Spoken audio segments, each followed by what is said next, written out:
എല്ലാവർക്കും prayer ക്ലിനിക്കിന്റെയും doctor Raju's views and മെസ്സേജസിന്റെയും നാമത്തിൽ സ്നേഹവന്ദനങ്ങളെ അറിയിക്കുക. ഇന്ന് ഞാൻ നിങ്ങളുടെ മുമ്പിൽ കൊണ്ടുവരുന്നത് റാഗിങ് എന്ന് പറഞ്ഞൊരു മാനസികമായിട്ടുള്ള പ്രശ്നമാണ്.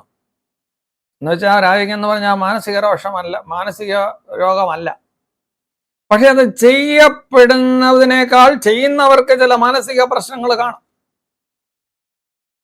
ഒരു സ്കൂളിൽ അല്ലെങ്കിൽ ഒരു കോളേജുകളിൽ അല്ലെങ്കിൽ ഒരു ഹോസ്റ്റലിന് കുറച്ച് പതിവായി എട്ടും പൊട്ടും തിരിയാത്ത കുറച്ച് പിള്ളേർ വരുമ്പോൾ അവർക്കെതിരെ കാട്ടുന്ന എല്ലാ അകൃത്യങ്ങളും അവരെ റൂമിൽ വിളിച്ചു വരുത്തുക, സങ്കല്പ കസേരയിൽ ഇരുത്തുക, സങ്കല്പ കസേര ഇരുത്തി വീഴുമ്പം പീഡിക്കുക, നോട്ട് എഴുതിക്കുക, തുണിയെടുക്കുക, നടപ്പിക്കുക, അവരുടെ ജെനിറ്റേലിയയിൽ പ്രൈവറ്റ് പാർട്സിലൊക്കെ കമ്പി കുത്തി കയറ്റുക. ഇതാണ് റാഗിങ്. ഇന്നലെ പ്രൊഫഷണൽ കോളേജ് ആകണമെങ്കിൽ റാഗിങ് വേണമെന്ന് ദർശിക്കുന്ന ഒരു കൂട്ടം ആൾക്കാരുണ്ട്.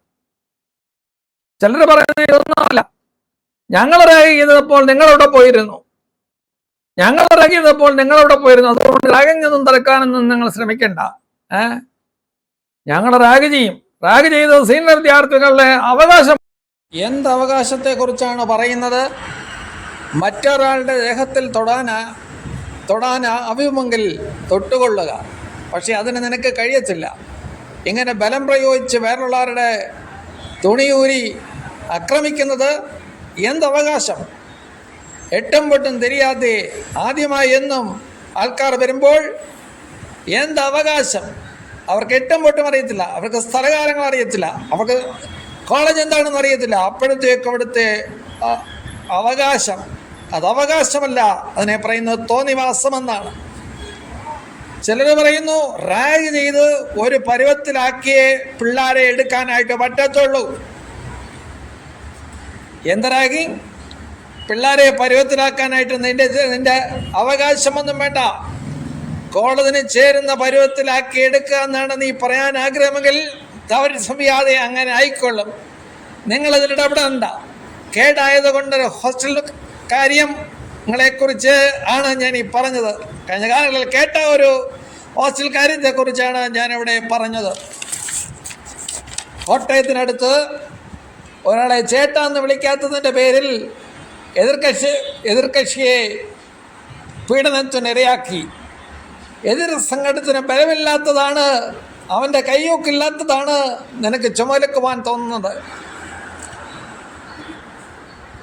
പട്ടിന് പോയ ശേഷം, ഈ റാഗ് ചെയ്യപ്പെട്ടതിന് പോയതിന് ശേഷം വിഷാദരോഗികളായവരുണ്ട്, പഠിത്തം നിർത്തി പോകേണ്ടി വന്നിട്ടുണ്ട്. അത് ഒന്ന് ഓർക്കണേ.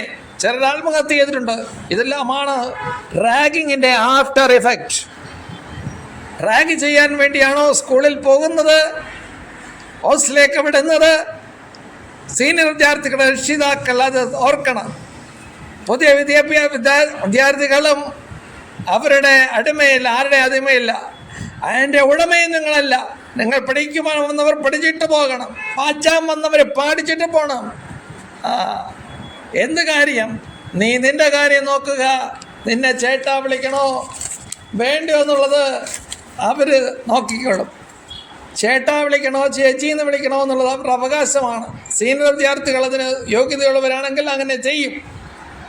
ഇത് വരാതിരിക്കാൻ അധ്യാപകർ ശ്രദ്ധിക്കേണ്ടതാണ്. ആദ്യം ചില ദിവസങ്ങൾ സീനിയർ വിദ്യാർത്ഥികൾക്ക് അവധി കൊടുക്കുന്നത് ഉചിതമാണ്. ഒരു സെറ്റായി ഇത് തടയണം. അനധ്യാപകരുടെ സീനിയർ വിദ്യാർത്ഥികളെ തന്നെയാണ്. അതുമാത്രമല്ല, ഇന്റേണൽ അസസ്മെന്റ് മാർക്ക് കുറയ്ക്കുമെന്ന് പറയണം. ഒരു 20% 50% കട്ട് ചെയ്ത് കൊടുക്കണം. ഒരു വർഷം കട്ട് ചെയ്താൽ പിന്നെ റാഗിങ്ങുമില്ല, ഒന്നുമില്ല. അങ്ങനെ പീഡനം കുറയും. ഇന്റേണൽ അസസ്മെന്റ് ഇത്ര ശതമാനം കണ്ട് കുറയ്ക്കണം. സസ്പെൻഷനിൽ വിടണം, ഡിസ്മിസ് ചെയ്യാൻ അനുവാദം കൊടുക്കണം. റാഗിങ്ങിനെ കുറിച്ച് സോഷ്യൽ അവയർനെസ് ക്ലാസ് ഉണ്ടാകണം. ഒന്നാം ദിവസം 1ാം വർഷ വിദ്യാർത്ഥികളോട് ഒരു ഗെറ്റ് ടുഗദർ നടത്തി അവരുടെ മനസ്സിൽ നിന്നും പേടി അകറ്റുക. എന്തനുഭവിച്ചാലും അതിന് റിപ്പോർട്ട് ചെയ്യാനായിട്ട് പറയുക. എന്നിട്ട് ഈ വിദ്യാർത്ഥികളുടെ മേൽ നടപടിയെടുക്കുക.